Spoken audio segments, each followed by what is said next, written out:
Здравейте!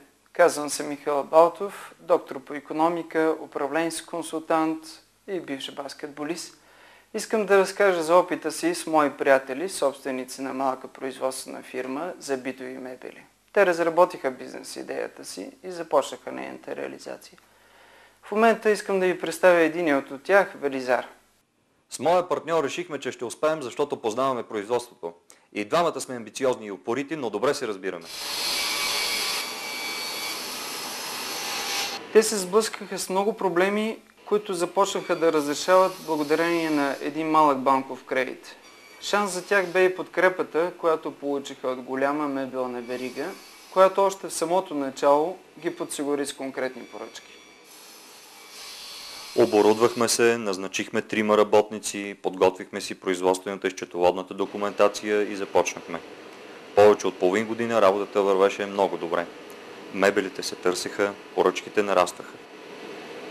Финансовите им отчети бяха оптимистични, докато се появи проблема, който ние наричаме крива на мъртвата долина. Разкажи как се случи това. По това време мебелната верига търсеше точно това, което ние смятахме да предложим на пазара. На базата на първата им поръчка получихме банков овърдрафт, който ни обезпечи с оборотен капитал. От тогава работата непрекъснато нарастваше и едновременно с това нарастваха и потребностите от оборотни средства. Бизнесът реализираше печалба, активите се увеличаваха и ние се чувствахме спокойни, докато един ден получихме съобщение от банката, че отпуснатият овърдрафт е надхвърлен и тя иска незабавното му погасяване.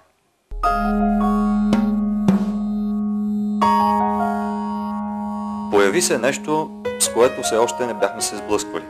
Бизнесът ни бе на печалба, поръчките се увеличаваха, а се оказа, че нямаме пари, за да изплатим заплатите и социалните осигуровки на 3 си работници. И още по-лошо да върнем парите на банката. За нови работници и допълнително оборудване, както и за лични доходи, изобщо не смеехме да помислим, макар че увеличените поръчки предполагаха точно това. С моя партньор и семействата се събрахме, за да решим какво да правим. Добре, че точно тогава се появи Мишо и нещата се успокоиха. Знаех как да им помогна. Ситуацията, в която бяха попаднали, се случва често не само с новосъздадени, но и с много стабилни фирми. В финансовите среди я наричаме крива на мъртвата долина.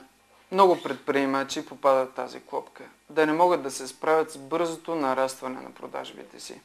Появява се остър дефицит от ликвидни средства, покриващи поръчките, които бързо растат и всяка нова този дефицит се задълбочава. При фирмата на Велизар картинката беше класическа. Нашият график на поръчките беше направо впечатляващ. Първата ни поръчка бе направена на 1 март с дата на доставката 12 март. Плащането на фактурата обаче бе договорено да се извърши 30 дни по-късно, в средата на април. Бяхме доволни, че на 9 март пристигна втори клиент, който искаше да му изпълним поръчката на 23 март, но неговото плащане щеше да стане в края на април. Скоро след това дойде и третата поръчка. Тегляхме пари по овърдрафта и след това пристигна съобщението от банката. На пръв поглед фирмите с подобен график се чувстват осигурени. Но проблема е в това, че работата е свършена, фактурите са издадени, а плащанията пристигат много по-късно. Да. И това се нарича мъртва долина. Мъртва долина е ситуация, в която ефективността на фирмата расте. И в същото време дефицитът от оборотни средства се задълбочава. Ако не се излезе от долината, може да се стигне до банкрут. Виж как става при вас. Има 3 поръчки, които са се натрупали още преди да е получено плащането от първата. Всяка следваща поръчка увеличава недостига от пари за оборотни средства и фирмата ви изпада в невъзможност да си погаси задълженията към работници и доставчици. Най-лошото е, че излиза на червено по овърдрафта си в банката. Така сте изгубили доверието й и тя е изискала незабавно погасяването му. Мишо ни обясни, че всяка една фирма трябва да контролира паричните си потоци. А това става като внимаваме с клиентите си. Трябва да избираме такива, които дават по-кратък срок за плащанията си. Трябва да се стремим по-скоро да получаваме парите си. Освен това, трябва да лимитираме продажбите на кредит, за да можем да планираме паричните си потоци. Трябва да търсим такива доставчици, които предлагат по-дълъг срок за погасяване на нашите задължения. Това са основните моменти от цикъла на оборотния капитал, които трябва да знаем. Ако обобщим, трябва да се стремим към по-кратък цикъл, за да може той да се обръща по-бързо и да ангажира по-малко парични средства. Кредиторите ускоряват цикъла, а дебиторите го забавят. Трябва да бъдем много стриктни и пресметливи, когато даваме кредит на нашите клиенти. Те трябва да бъдат доволни, но в същото време ние трябва да сме защитени от прекалено дълги срокове на вземанията си. Ако не можете да постигнете това, трябва да си готов да телефонираш на клиентите си, да им обясниш каква е ситуацията и ако се наложи да им предложиш дисконт за ускорено плащане. Но как ще им обясня, ако имам договор за по-дълъг срок на отложеното плащане? Винаги трябва да търсиш някакво обяснение. Например, че предстои плащане на ДДС, че си в края на отчетен период, като в крайна сметка трябва да се опиташ да получиш допълнително кредит от своя клиент или да се получи едно отсрочено плащане по тази поръчка.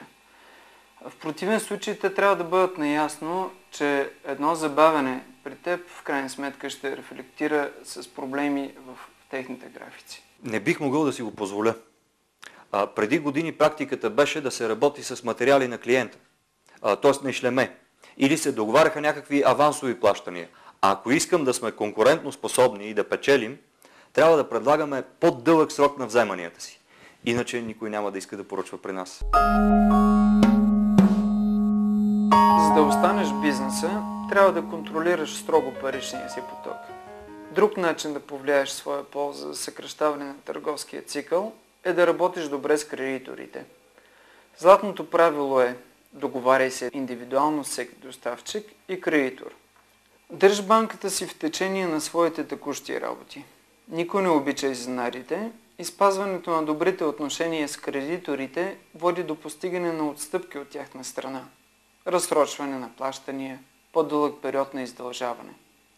Когато работиш с кредиторите, договори с тях изгодни условия за плащане. Не превеждай пари предварително, договаряй плащания на части, изчаквай да получиш постъпление преди да погасяваш задължения. Информирай банката си за положението и редовно плащай задълженията си към институциите, данъчна администрация и НОИ. Благодарение на теб постигнахме споразумение за увеличение на овърдрафта от банката. И имахме силни козове при разговорите с доставчиците и клиентите. Не беше трудно. Банката се запозна с графика на поръчките и имаше с какво да се обезпечи. В случай една предишна ваша грешка се оказа от полза. Натрупаните излишни запаси от материали послужиха за обезпечение по новия лимит на овърдрафт. Макар че представените поръчки щяха да бъдат достатъчни като обезпечение пред банката. Помнете се пак, че не е трябвало да замразявате парите си в запаси от материали, които в крайна сметка не са ви необходими за текущите ви поръчки. Прав си. Но нашите очаквания бяха, че стойността на материалите ще се увеличава и ние ще подобрим ефективността си, като спечелим от това. Това май ви излезе солено. Да. Запазването на добра ликвидност е по-важно от общата рентабилност. Ако попаднете в мъртвата долина, излизането оттам е по-скъпо. Няма кой знае какъв смисъл да трупаш запаси, за да обезпечиш бъдещи поръчки. Другият вариант беше да открием срочен депозит в банка и да сложим парите там. Това е по-добрият вариант. Сигурен съм, че очакваната печалба от нарастването на стойността на материалите е по-голяма. Но влагането на пари в банка гарантира по-голяма сигурност, а в същото време винаги може да разполагате с тях. Вашите доставчици са ви винаги под ръка. Купувай само такива материали, които са ви необходими конкретно в производството и поддържай такива запаси, които ние в практиката наричаме гаранционни запаси. Нещата с фирмата бяха наред и ние искахме да натрупаме дълготрайни активи. Избързали сте. Фактически всички компоненти на оборотния цикъл, кредитори, дебитори, труд, материали, готова продукция, влияят върху размера на парите, с които можете да оперирате. Когато с тези пари всичко е наред, тогава може да се оглеждаш за покупка на допълнителни дълготрайни активи и така да подобряваш общата си фирмена рентабилност. Решаването на проблема с дефицита от оборотни средства, с който фирмата ви се сблъска, като излезе на червено по обрадрафта, увеличи вашите финансови разходи и с това в крайна сметка влоши и рентабилността ви. Все пак фирмата може да остане без достатъчно оборотни средства и без да ги е вложила в дългосрочни материални активи. В такъв случай могат да се намерят подизпълнители. Така потребността от оборотни средства се разпределя между вас и тях и така се решаваш краткосрочните парични проблеми. Опитът от този казус изигра голяма роля в нашето фирмено управление. Стана ясно, че се нуждаем от ефективни процедури за контрол на паричните потоци. Разбрахме, че планирането на паричните потоци е важно и е елемент от дългосрочното контролиране на годишни и 3-годишни финансови прогнозни документи, отчети за приходите и разходите, баланси и парични потоци. Уверихме се също така, че навременната консултантска помощ може да реши много проблеми в бизнеса, както в началната му фаза, така и когато вече си станал разрастваща се и стабилна фирма. Нека сега да резюмираме твоя казус. Първо, печалбата не е пари. Може да имате печалба и в същото време да нямате пари в наличност. Второ, внимавайте с мъртвата долина. Когато стартирате или разширявате своя бизнес, може да ви потребват далеч повече пари, отколкото очаквате или имате в наличност. Необходимо е време за продажба на продукцията и събиране на вземанията. С други думи, трябва да управлявате добре оборотния си капитал.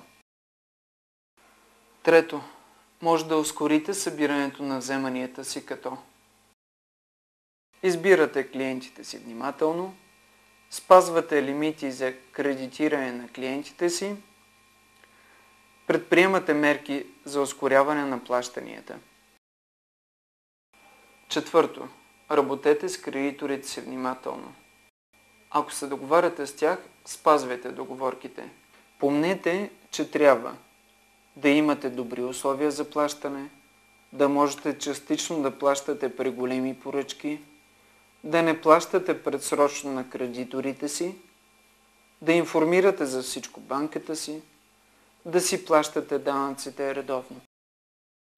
Пето, можете да минимизирате запасите си, като купувате това, от което се нуждаете в момента, купувате в началото на месеца, купувате в минимални количества, не прекъсвате производствения процес, работите по възможност по поръчки.